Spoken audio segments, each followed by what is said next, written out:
This is Ray Varner, class of 2010, with the Living Legacies Oral History Project, in particular the Women of Randolph-Macon Oral History Project, and we are in Annandale, Virginia on August 11th, 2011.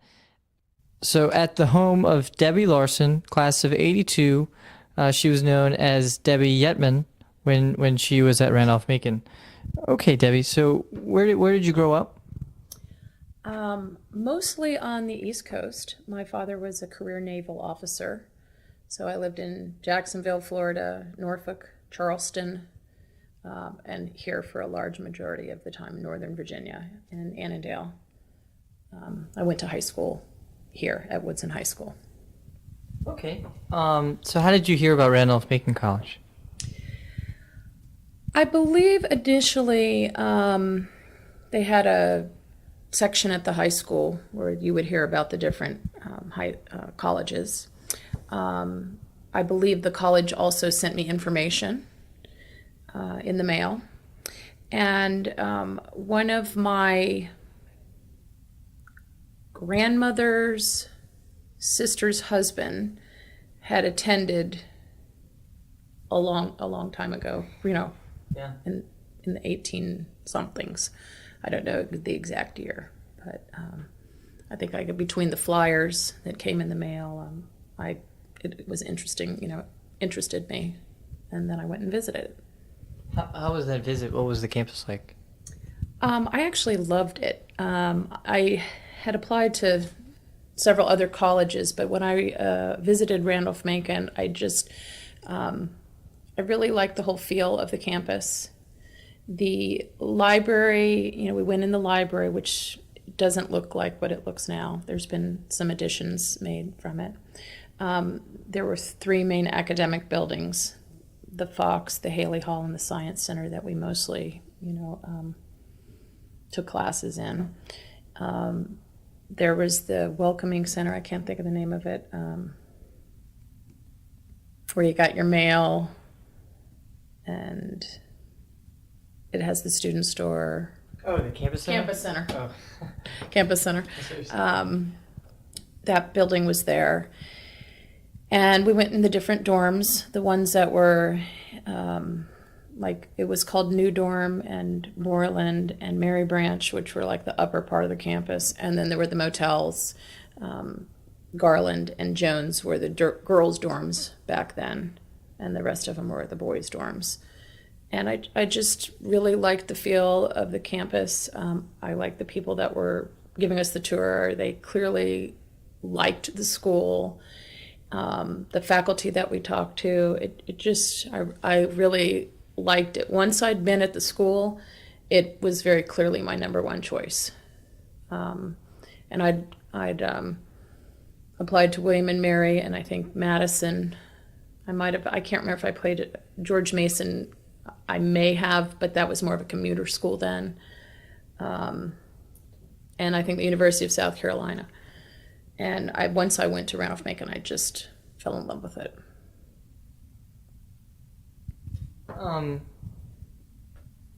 So what year was that when you made the visit to campus? That would have been 70. It was probably either the fall of 76 or the spring of 77. Okay, so Somewhere that year, I believe. So at that point, the college had been co-ed for a handful of years. Did you think anything about the fact that the college had just gone co-ed? Did that factor into your decision at all? I don't know that it necessarily factored in my decision. I know that there was a higher number of boys that attended than girls, but when I went there, I didn't get the feeling that there were, hardly any girls. An interesting comparison, my sister went to the Naval Academy. It's the class of 1985 from there, and when she went, I really felt, wow, she's kind of a pioneer, and she was in the first groups. And it turns out when I went back and looked, she's in the 9th year of graduating, that graduates, from when they attended. I'm not saying that quite right. From when women were admitted to when she graduated was 9 years. Okay. So it was like the fifth class. Fifth or sixth class, somewhere around that.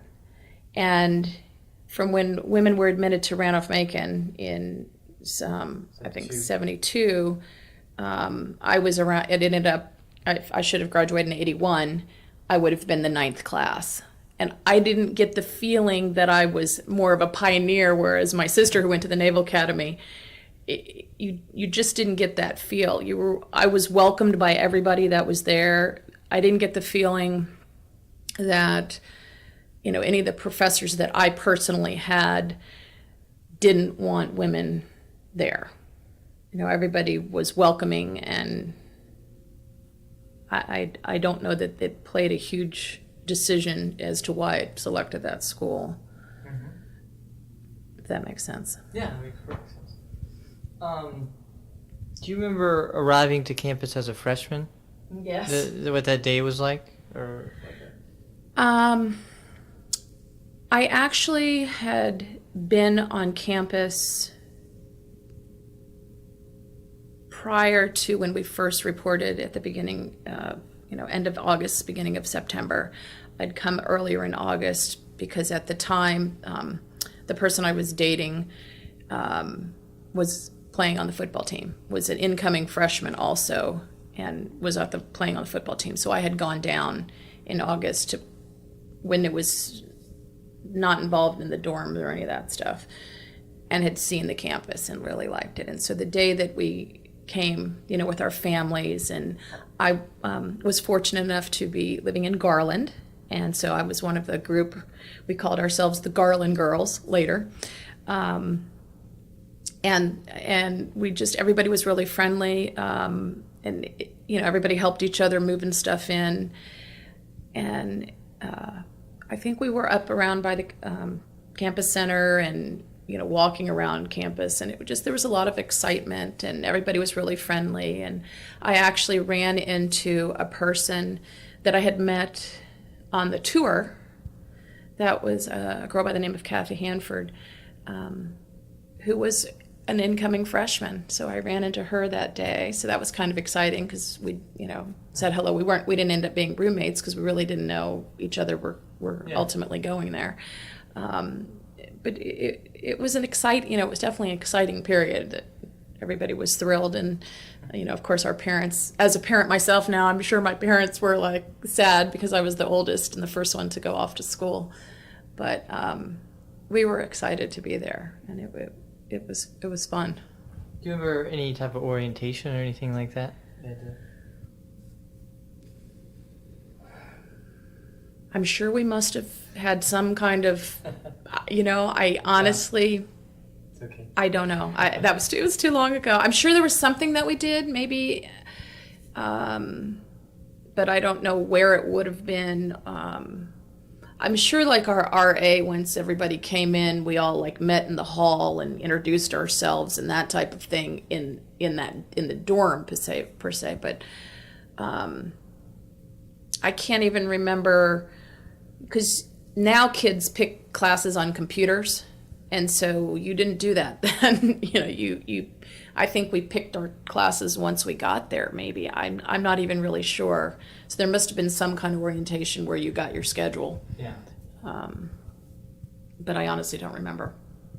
Can you tell me what the food was like when you were there? Oh, geez.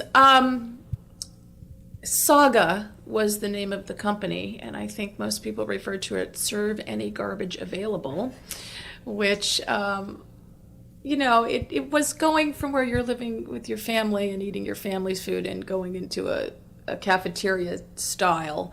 You'd walk in, and it was a big rectangular room that you kind of walked through the line. It wasn't great, looking back. I'm sure they, use that as an expression because, it just kind of rhymed and was funny. But it wasn't outstanding food, but I don't think it was, horrible. I mean, we had breakfast, lunch, and dinner. We didn't have to make it ourselves. We all went to the at the time, mostly everybody ate in the cafeteria. there wasn't a lot of off-campus living, and so it was a social event as well. You know, you went with your roommates, or you went with your friends, or you know, people that were in because at the time there was only fraternities on campus. So the fraternity guys would sit together, or the football players would sit together, or whoever people interacted, and then whoever you got to be friendly with, or whoever you hung around with, you would sit with those people. So it was a social outing most meals. And I don't think the food was horrible, but it certainly not what's in a high school cafeteria these days. But it wasn't the Ritz either. Yeah. Can you tell me more about your social life? So just what activities you were involved in? For the first 2 years, I was a cheerleader, and so I went to the football games, and we would go at the home games, and some of the away games we would go to, as long as they weren't too far, we would go. And we cheered for football, and we cheered for basketball, and this was obviously men's sports. So I did that. I was also involved with the men's lacrosse team from the whole time I was there. Each year I was one of the managers, and kept track of the scores and the time, and running in to call the emergency, because we didn't have cell phones back then. So if somebody got hurt, you had to go find a phone and make a phone call. So I was involved in those. And I also was involved with KA, which was one of the fraternities that's still there. And basically what we did is we had, the fraternities had little sisters. And so a lot of girls were whichever group they hung around the most with, you would be selected. And you could be a little sister if you chose to do that. So, do you have an initiation process or something like that, or is it? Not like when the guys would get initiated to be into the fraternity. It was more like you were invited. Do you want to be a little sister? And we kind of did. And we'd get together and we'd help out and do,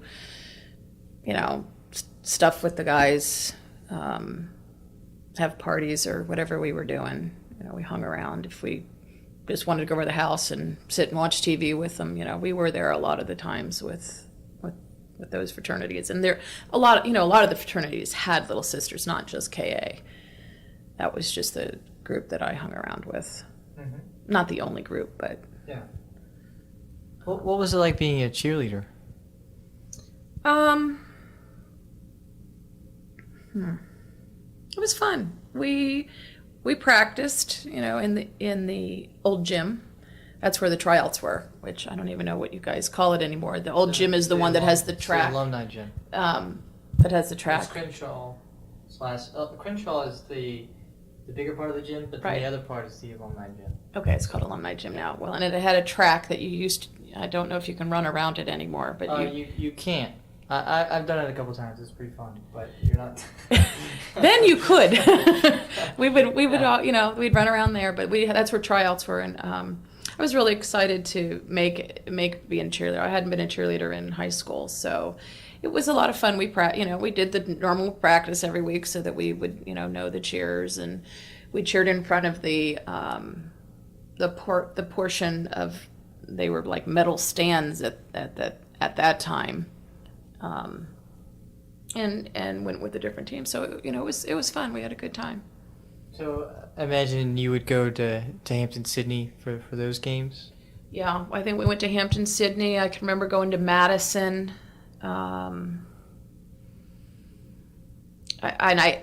It's hard to distinguish. I know we went to Shepherd.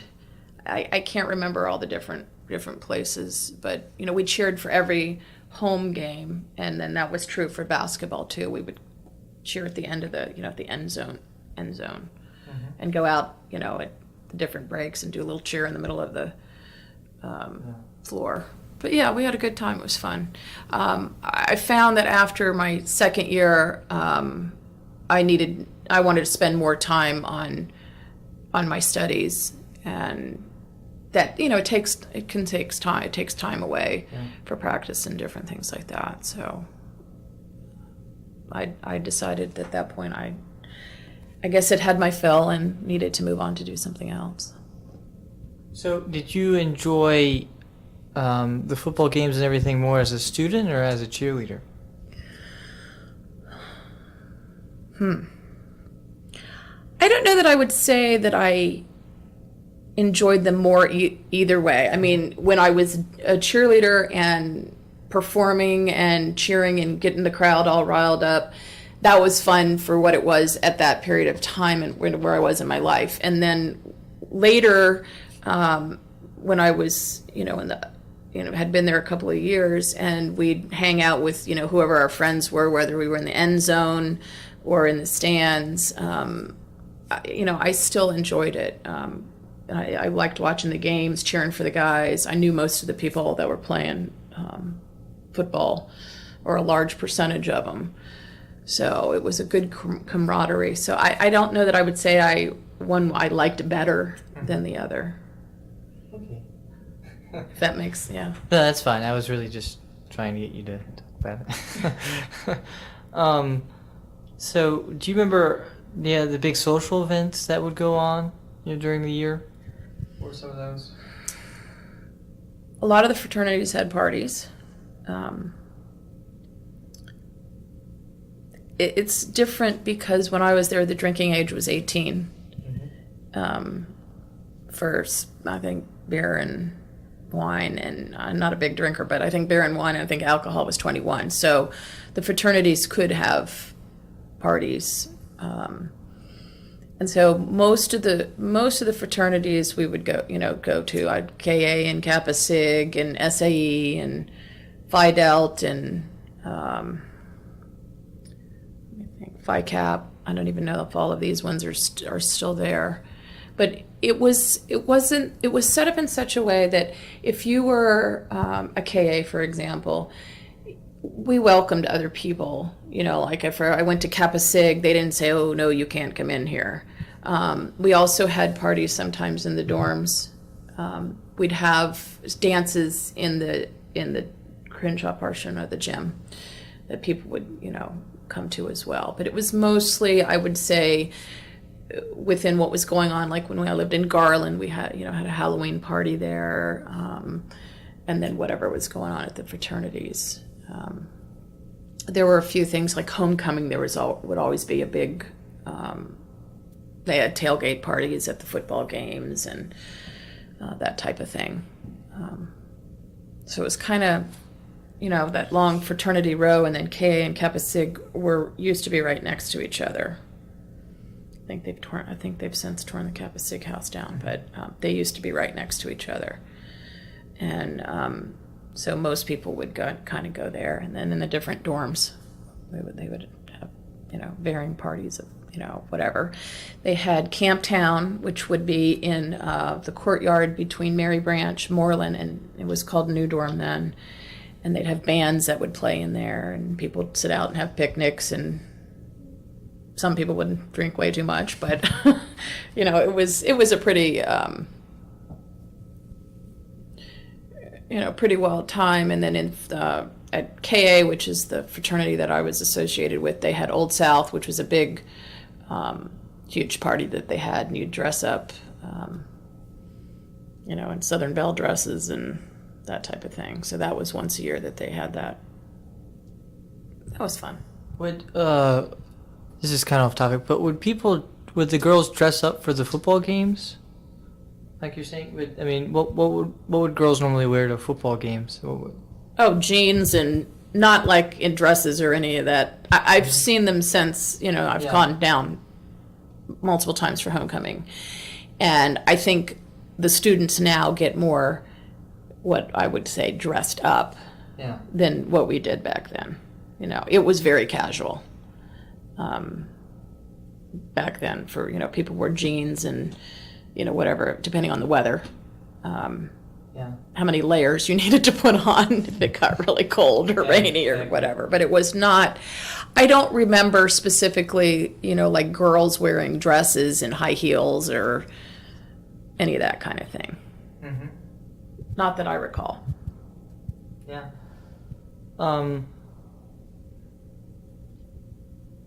At the time, did you feel like with the relationship between boys and girls, would boys normally, because it had been a problem, I don't know if it continued to be a problem, but I guess it wasn't really a problem, but some of the girls might have felt bad about it, that guys were getting, I guess, dates and everything from other schools, like they would go to Mary Washington or Longwood, or did that still happen when you were? Yeah, they, girls would come down from Mary Washington, when, a lot of the times if they were having a, fraternity party or whatever, they would come down, and whether they were invited or not, I don't know. I mean, I'm sure some of the guys knew, the girls from Mary Wash, because I believe at the time Mary Washington was all girls. I might be wrong on that. I'm not sure if it was co-ed. I don't know for sure, but somehow in my mind it was either mostly women or there were a lot of girls that went to Mary Wash, and they would come down. I have a vague recollection. I think a bunch of them even came down in like a truck, but that might be, piled in the truck and came down. But yeah, they did come. I don't know that for me personally, I never really felt like threatened or felt like, what are they doing here? Different people, that I associated with, their girlfriends would come from other schools or from back home or wherever they live. Some people had boyfriends and girlfriends on campus, but not everybody did, and I didn't feel that was a big issue. No. Mm-hmm. Okay. But it did. I mean, people did come. Yeah. I specifically remember Mary Wash. I don't know that I necessarily remember Longwood per se, but that doesn't mean that they weren't from there. Yeah. So who would you say were your close friends while you were at Randolph-Macon? You mean specific names? Well, I mean, names or, why you were friends or kind of the idea of, how you met and stuff like that. So.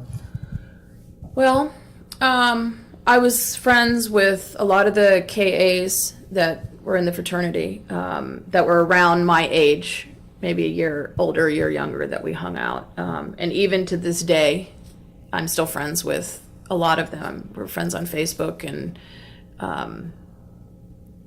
we just did a lot of things together. When you say the Ks, do you mean just the guys, or the little sisters and the brothers? The little sisters as well. Okay. And more, a lot now I'm friends with some of the guys on Facebook, that from years ago. Some of the girls I'm still friends with. I am friends with a couple girls that, the one girl that I mentioned that I met when we were seniors in high school, and then we met again. Her name's Kathy. She and I are still friends. And another girl, Lynn, who was my roommate, we were all math majors. And so we still periodically get together a couple times a year and have lunch. They live in this area. So I'm still friends with them. Some other girls from, like that were in my wedding, my friend Amy, we're still friends. And there's some other that are a little bit younger than I am that we were friends, that we're still like friends on Facebook, different people that I was roommates with. The one girl that I was a roommate, my freshman roommate, didn't stay more than half of the year. And so with the exception of her, all the other girls that I roomed with were still friends. We exchanged Christmas cards, and we don't all live in the same area, but we communicate with, occasionally, a letter of how you're doing, or if we're friends. Some of us are friends on Facebook, and we still, hang out. So you would say that most of your friends came from K or the dorm And you lived in? the dorm I lived in, several of the girls were still friends with that we lived in with from Garland. Some of them also I lived in New Dorm, and so I made some friends in there, and so we kind of get together periodically, usually around homecoming. I also am friends with some of the guys that played on the football team and the lacrosse team, where I was the manager. So some of those guys. So when you were at school, who did you spend the most time with, though? I probably spent a large percentage of the time at KA, at that fraternity. The person I ultimately married was a KA. Okay. We're not married anymore, but I did date actually some of the time, and not all of the time I was there. We dated, but so yeah, I spent a lot of time at KA, and then just with my girlfriends that were people that lived in the dorm with me, type of thing. So you lived in Garland, and then I lived in Garland my freshman year, and then the rest of the time I lived in New Dorm on varying floors. Okay. Did you move to New Dorm because of the air conditioning, or because of?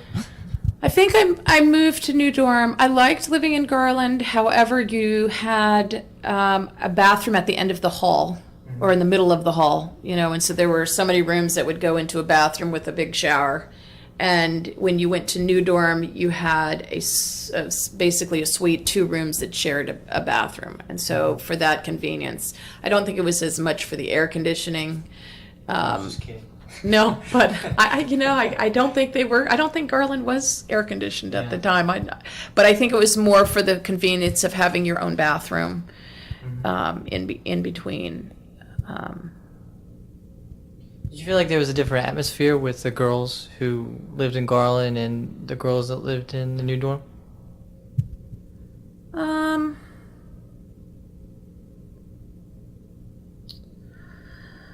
Or was it just a different place? It was just a different place because some of the people that had lived with me in Garland went, like the girl Tracy Dybert, who was my roommate the second year there, she had lived in Garland with me, and so we moved up because I think we really wanted the bathroom. No, I mean, I think at some point, and it was I think it was one of the last years that I was there, they made one end of the 3rd floor, it got nicely dubbed the vault, because they supposedly no guys could walk through that section. I'm not sure how well that really worked, but I mean, that was, an idea that I don't know if parents chose or whatever, but I remember that aspect of, that part of the hall was a little bit different, but no, I mean, I can, I can think that they probably said some of the girls in the motels might have been wilder, but I don't know that necessarily would be 100% of the case. I don't know that I'd really agree. I think, yeah, and then and Mary Branch was also up there, but I didn't really hang around with a lot of people that lived in that particular dorm, just a few. Okay. And I assume, and this was past all the visitation policy time, so I guess you never had to deal with, I guess, yeah, you didn't have to, but, what was it like in the dorms, though? Were there lots of guys in the girls' dorms, and, was that a common occurrence could you talk about the vault? Was it? I don't know that, I don't remember specifically that there was it was set up in, like, Garland and Jones were the girls' dorms, and the other dorms, like Bennett and Irby and Smith, the other ones that were there, the boys lived there, and only the girls lived in the back dorms. Yep. And then the upper part of the campus, Mary Branch and New Dorm were strictly girls, and Moreland was boys. And then, of course, all the fraternities had boys living in them. So the girls had, I guess, less places where they lived. I can remember, times, you'd have a fire drill and guys would come out in the middle of the night from the girls' dorm. Mm-hmm. I don't remember saying specifically, like you didn't have an issue like in the motels that, if you went to the bathroom, you'd have to worry about who's, coming in and out of the bathroom. But I'm sure there were guys that stayed. Yeah. But I don't know technically what the visitation. Yeah, there were no rules at that point. It's just, I was just trying to get your reaction to the fact that there used to be rules. Because now I think, I don't know. I mean, do girls and boys live amongst those, like mixed in the dorms? Like, is Garland like only girls? Well, Garland's only girls, but I think Jones, one half is girls, one half is boys. The freshman halls are more divided, but the upperclassmen halls, because now it's called the freshman village, and only freshmen live in the motels. Yeah, because it was called the motels when I went there. So, but in the up campus or down, I always forget what. I would say the motels are down campus. Yeah, the down camp. No, well, yeah, but I mean, in the upperclassmen dorms now, I mean, it's all different. Which are where? Moreland. Those are Moreland every other dorm. It's the upperclassmen. Conrad and Mary Branch. And there's that new one, Thomas Branch, I think. Yeah. They redid. Yeah, it's older, but yeah, I guess it is new in terms of. It was closed when we were there. Yeah. Like you didn't go in there. But all those, I mean, there's women and men or girls and guys on the same hall. I mean, just you don't share a bathroom. There's no hall bathrooms where there's guys and girls in the same hall. But if it's a suite, then some bathrooms will be boys and then others. The next one, yeah. So it's not like that at all. Yeah. So I mean that changed a little bit later, and even I think Garland was actually the first co-ed dorm in the sense that they just put a brick wall in between the two halves, and they called it a co-ed dorm. Okay. But they since changed it. It's just I mean, but those things change all the time, so it's not But I mean, I can remember. I mentioned that we'd have like a party in Garland. We'd have a keg party or whatever. Whereas when I went to Madison to see a really good friend from high school, they didn't have any keg parties in any of their dorms. I mean, I'm sure they did at some of the fraternities, but they were much more strict than we had to deal with. Now, I'm not saying that they weren't, I think they were probably I don't know why, but it just seemed my impression from when I went to Madison that it was much more strict in that regard, in the dorm per se, than we seem to have. Yeah. And you didn't have a house mother, right? Oh no. Yeah. We had an RA that was this, like we were freshmen and sophomores or whatever year we were, and she was maybe a junior or senior. Every hall had an RA. Garland had like two halves. If you went in the main entrance in the middle, and you'd have a left side and a right side. So there was an RA at this end and an RA at this end. Yeah, and that would be the same. And they would. I think you would go to them if you had questions or problems. I mean, they weren't like the, security guard or anything type of, but no, there was not a house mother anywhere on campus that I'm aware of. Like not in any fraternity and not in any dorm. Okay. So, what was your major when you were at Randolph-Macon? I majored in math. Okay. Yeah, you told me that. Sorry. It's okay. And, so who is your advisor? I think it was Dr. Moore, Roger Okay. Moore. I was looking back and at some of the different math teachers I had, and the one thing that was really nice about Randolph-Macon is if you ever had a question, you'd go to class first of all, and at the time, I don't think I ever had a class even with 30 people. 25 people. I mean, it was just a regular sized classroom. I can remember one math class I had, there was 5 people. So they certainly knew when you didn't show up. I mean, it was very apparent. But everybody, they knew who you were. You weren't just a number. They knew your name. If you had a question, you would go and get help from the professor during office hours. not a TA or I mean, you could get help from your friends, but you had the option where the professor would actually give you help if you needed it, and they knew who you were, and that was nice. I liked that. I think one colloquy, which I don't think they call it colloquy anymore, but January term now, or J term, it used to be called colloquy. Mm-hmm. And I think one colloquy class that I took in it was a psychology one, I think maybe had 50 people. I mean, that one I remember was in a bigger lecture hall, and I remember, wow, there's a lot of people in here in comparison. But I took some great colloquies. I went to Germany with Dr. Noe, who was the German teacher. I did not take German, but you could take the class. I think we studied Hitler, which was not what I was really interested in, but the year before they had studied Ludwig, and so some of the same people wanted to go on the trip, so he had to switch what he was teaching so that they could go. So that was really a great experience. The math teachers, I had Dr. Bishop and Dr. Moore, Chet Gibson. I don't know that I can remember everybody's name. Phil Stanton, I think. And they were all fairly knowledgeable. I think there was a man, Dr. Peace, my first year, but I never had him, that I guess was just quite bright, and I think some people thought he talked over them, but I never had him, so I don't know.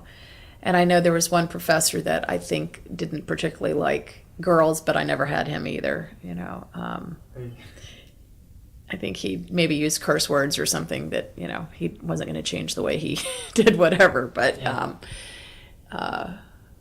in the computer, I look now and I think of the space that was the computer lab. And like I took a physics class with Dr. Hesse, and I think we were writing in Fortran, and they were these cards that you'd get in this long stack, and you'd have to put this in machine, it would go through, and you were in big trouble if you dropped them on the floor, and you had to draw a line across the top so that they'd line up correctly. And look at my son works for Apple now, and I look at this little laptop that he brings home here that's tiny, and the advances are just amazing. From when I was in school, what we had, but they had the computer stuff, and you can get in there, and the computers, I think, were in a room about as big as this dining room, but that was interesting. But I spent most of my time in the science building. In my first year, I took some in the some English classes. I had Dr. Bond, who was a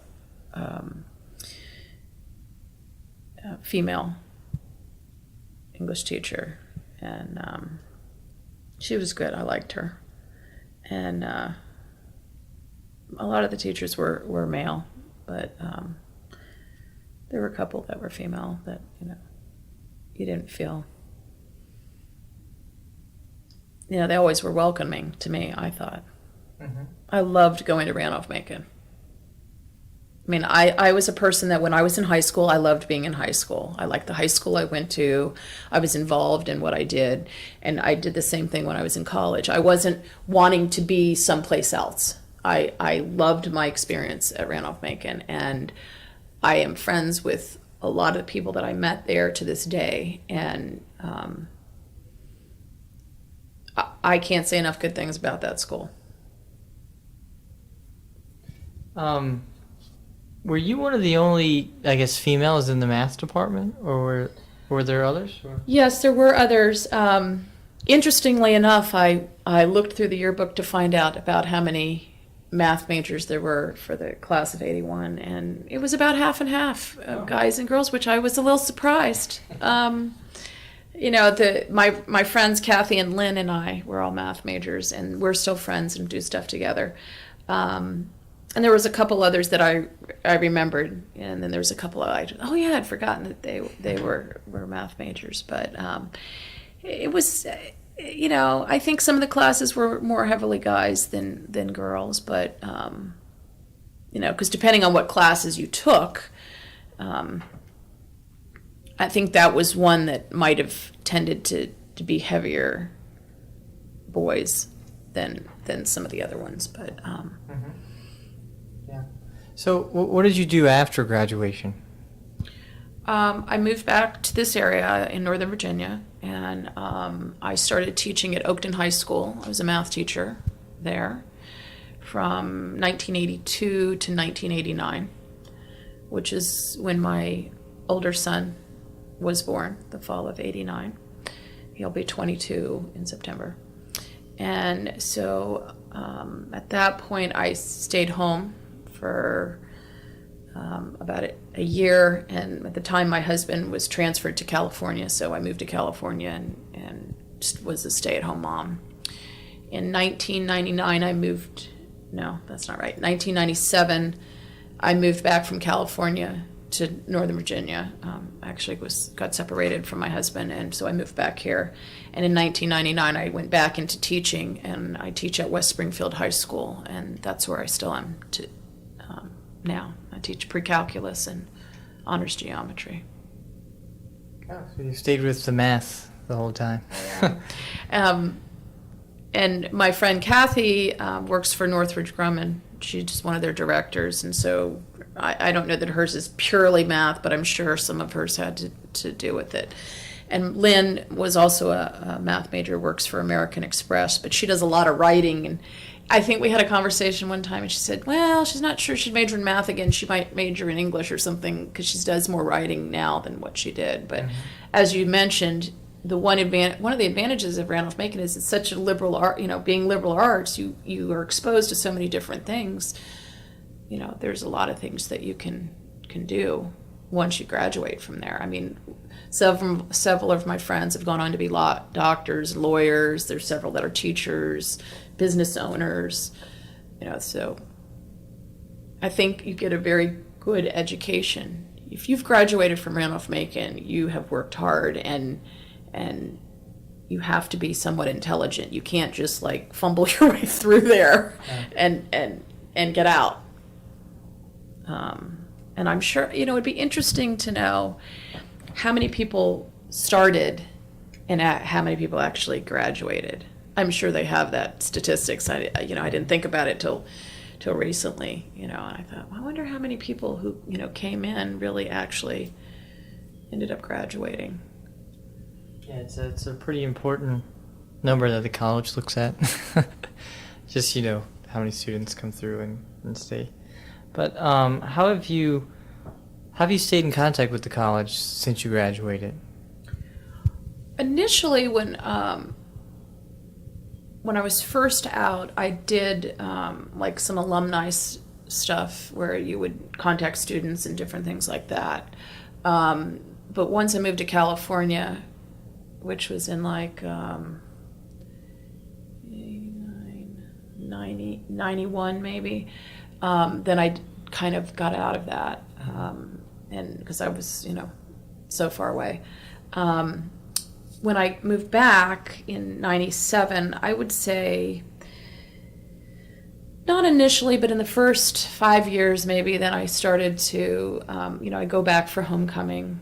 Not every year, but in the past couple of years I've gone for some reunions, and I'm planning on going this year.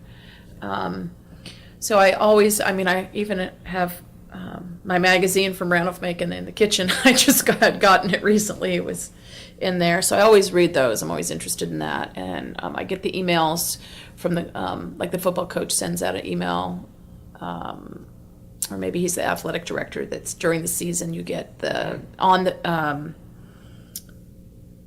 around the fountain or something like that, it's called, some kind of email.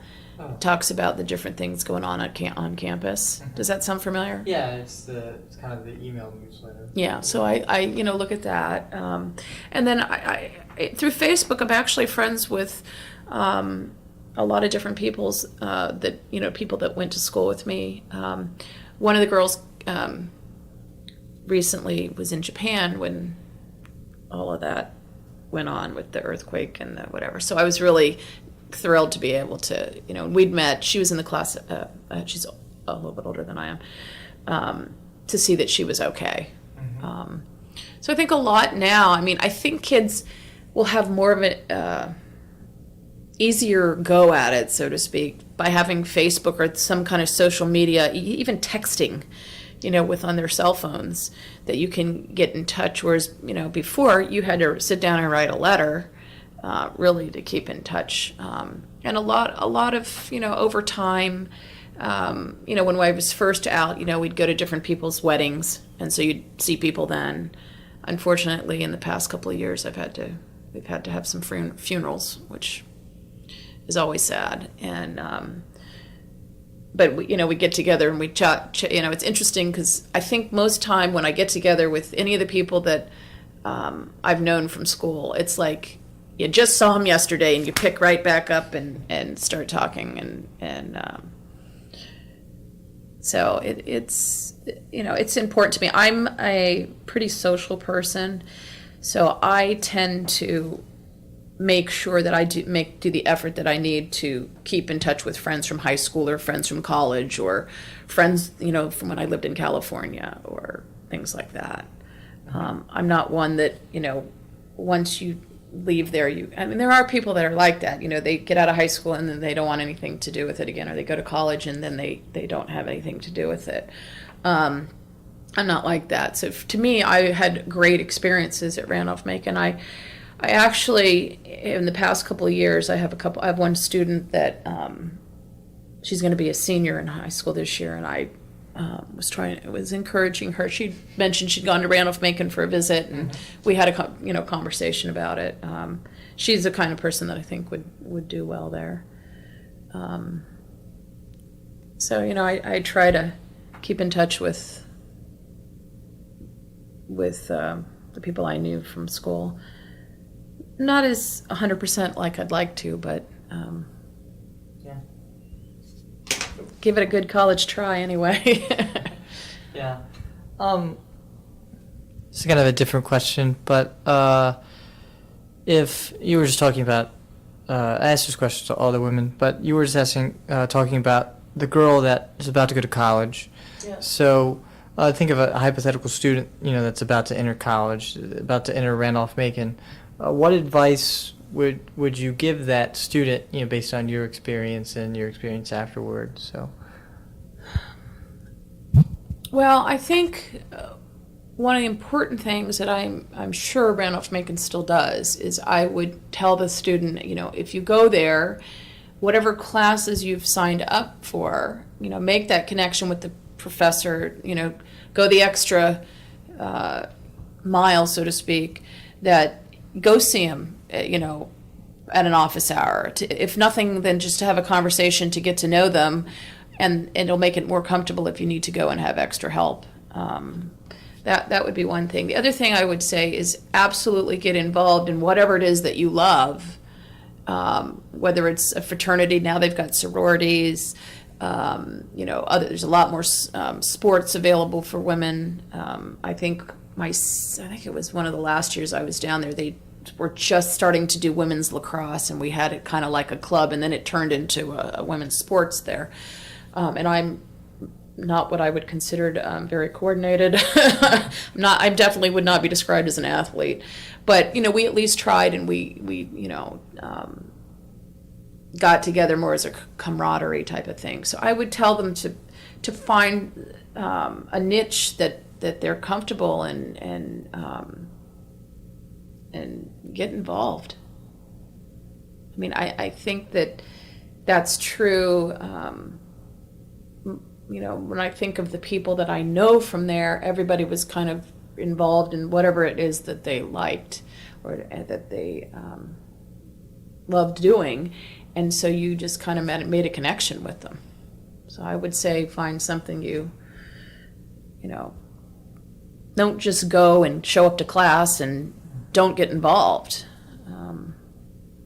That would be my advice. Is there anything else that you feel like was an important part of your experience that we haven't touched on, or that you would like to share?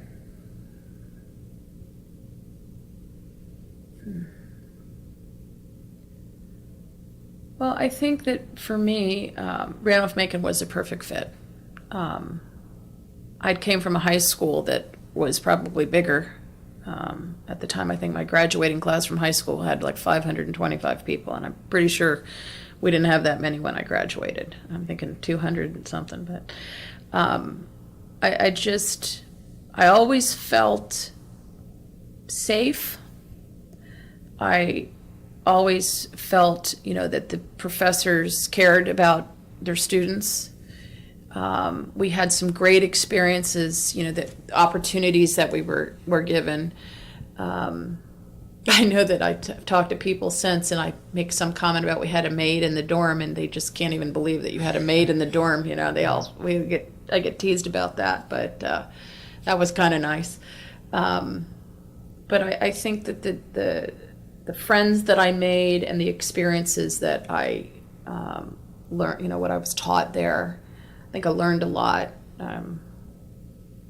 And I just, I have nothing but good things to say about Randolph-Macon. I enjoy when I go back, and I've been fortunate enough to go a couple of times to the president's dance that he has the Friday before homecoming, and so that's kind of a extra special thing. I don't have millions of dollars to donate like some of the people do, but I certainly can't give them enough positive feedback from my experience there. Well, thank you. That's all the questions I have. Okay. So, thanks.